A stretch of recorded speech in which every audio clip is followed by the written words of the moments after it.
So, as Katie said, I'm a plastic surgeon. Unfortunately, that does conjure up certain stereotypes, not all favourable, and probably not helped by certain headlines in the media, such as cosmetic surgeon leaves woman butchered after bungled injections, or botched operation by cosmetic surgeon leaves woman disfigured.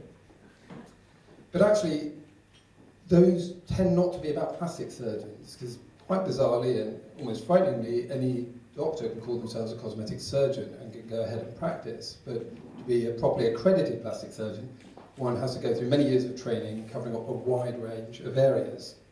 So what about plastic surgeons? Why are we called plastic? Is it because we put plastic into people? Is it because maybe we make people look a bit plastic? Hopefully not. And it's actually because plastic comes from the Greek word plastos, which means to form or to mould, and that really describes what plastic surgeons do. We work with skin and soft tissues, and we reshape, rebuild, and reconstruct in different ways using the skin primarily. So when I'm asked about plastic surgery and how I think about plastic surgery, I think about it in really three broad areas. I think that it's a specialty about people's appearance and function. I think of it as a specialty about people's quality of life, and also actually about surgeons needing to have a lot of humility, and I'll explain why. So plastic surgeon on the whole is about, or plastic surgery on the whole, is about appearance and function, whether we're rebuilding a nose after trauma or cancer reconstruction, whether we are restoring a breast after breast cancer treatment. And in fact, the research charity under whose umbrella I performed my doctorate in melanoma skin cancer was known as RAFT, the Restoration of Appearance and Function Trust. So everything we do, whether it is treating a burned patient with a burned hand, whether it is performing a facelift, we always have in mind the person's appearance and their function, because as long as something works well and looks as good as possible, we hopefully would have achieved our desired goal. And that does apply to the cosmetic side of what we do as well, because a face after a facelift has to not only look very good and look very natural, it's got to behave naturally as well, with no stigma or stigmata of having had surgery or work done. On that, as a quick aside, I often hear people say to me at a party, "Oh, I'd never have a facelift, they look terrible." But I put to you, actually, the only ones you recognise are ones that either haven't worked out quite well or have had problems, because a good facelift should be completely undetectable and should just look very refreshed. So, another aspect of plastic surgery is about quality of life. We're a specialty dealing with people's quality of life rather than quantity of life or saving lives. And I see this day to day in all aspects of my practice, whether it's breast cancer reconstructing or it is restoring a breast shape after a woman has had several children and breastfed.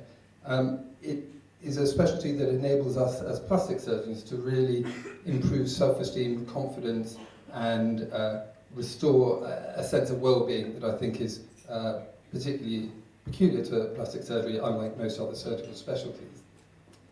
And again, it does, however, create some problems, because if we are performing certain operations, there's very little tolerance for error or complications. If we have a complication after a facelift, for example, we can't say, well, we have treated your cancer at least, or at least the pain is better. So in a way, we set our bar very high in all aspects of what we do. And finally, humility, I think, is so important as a plastic surgeon. Patient, whatever we're doing, tends to be the final arbiter of how successful the procedure was. Everything's on the outside, nothing's hidden on the inside. So in order to be a good plastic surgeon, obviously one strives all the time to achieve one's best, but complications can happen, results may not be quite as perfect as we want every time, and therefore a big dose of humility is an absolute requisite for any plastic surgeon. So I hope by sharing my thoughts with you that maybe slightly changes the popular perception or media perception of what plastic surgery and maybe plastic surgeons are like and are all about. Now, I'd like to end, in fact, a friend of mine who I was talking to about giving this talk suggested if I end I need to give some pearls of wisdom or some advice to everyone. So I thought I'd just share you 2 or 3 thoughts I have on skin and skincare. First of all, it goes without saying that smoking and sunlight are without doubt the 2 biggest insults we all potentially expose our skin to, and therefore one must not smoke and avoid strong sunlight or certainly wear a strong SPF. I'm often asked about moisturising creams.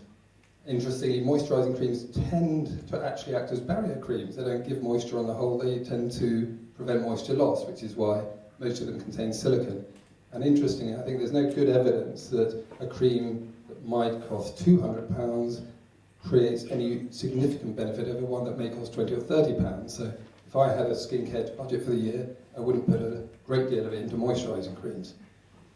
And finally, for a cream to be, or a product to be truly anti-aging, chances are, as a good rule of thumb, it will give advice to avoid direct sunlight and certainly wear a strong SPF. So I always think, whilst not absolute, as a good rule of thumb, if a cream doesn't have that advice, maybe one should look into its claims about anti-aging properties a little bit more.